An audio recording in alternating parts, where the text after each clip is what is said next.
Okay, let's go into the third bucket now. And this is emerging Lightning native applications for making payments.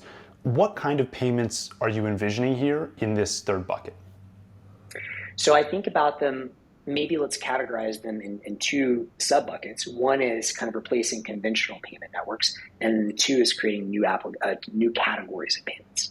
And so I think both are very interesting. I think it's easier to sort of invest today against, at least initially replacing old payments. And so that's things like anytime you see an international payment, particularly things like remittances. I mean, I think it's well documented how usurious and exorbitant these charges are, particularly for people that are, very poor in the global south. It's like, it's not right. And so I think that when you see international payment providers and remittance providers for places like, some of the big corridors like US to Mexico, US to Philippines, some of these places, I think that's like a very obvious area that's super ripe for disruption. And so I think that's kind of like step one is any kind of international payment. If you're having to pay a high fee to send money overseas or across borders, Lightning Network can do that for virtually free, and it's going to eat all of the closed payment networks. Nicholas Verte at Galoy, one of my portfolio companies, he put out a piece like a year and a half ago.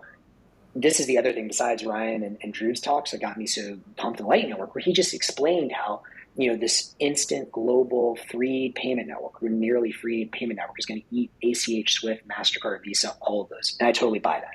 So I think step one is replacing all of the existing international payments. Now, step two is where I get even more excited.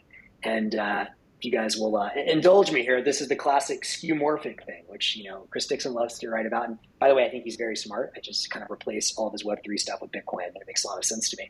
And so, he's always talking about like, it was dope to put the New York Times online, but it was much doper to put Twitter online. And so when you have, a new kind of application that straight up was not possible prior to, this new technological primitive being, available, in this case, the Lightning Network, that is where you're going to see some of the wild stuff.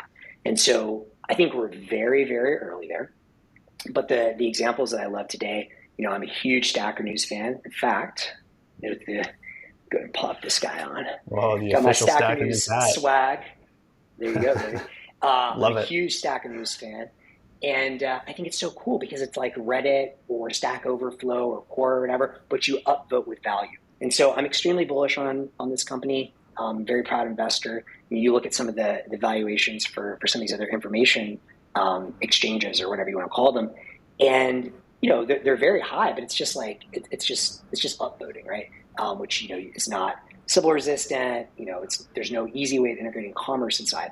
With Stacker News, the ability to upvote with value is incredible. Now, when I say I'm speaking with real value, real money, when I say this thing is worth something to me or it's valuable to me.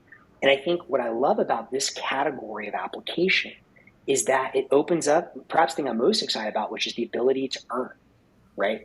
Now, if you look around the world, let's say we're very fortunate to be born in a place like the US and Canada where we can have good job opportunities. Like even in a worse situation, we're still going to have a food and, roof over our head. But like if you're born somewhere in Africa and Latin America, Southeast Asia, being able to earn a few dollars a day online might be like dramatically life-changing, better than what you have in your home country. And so the ability to curate content or create content and get paid directly peer-to-peer is just an absolute game changer, and no one has seen, where this is all going to go. Similarly, I'm very excited about Fountain for podcasting, which we're on there right now. Breeze obviously has their amazing podcasting app. I think this is just the beginning. Like I want to see this applied in music. I'm a musician myself, I rap, and I've always wanted to see a peer-to-peer music platform and a Wave Lake, and some guys are playing with it. But I think we're very early there.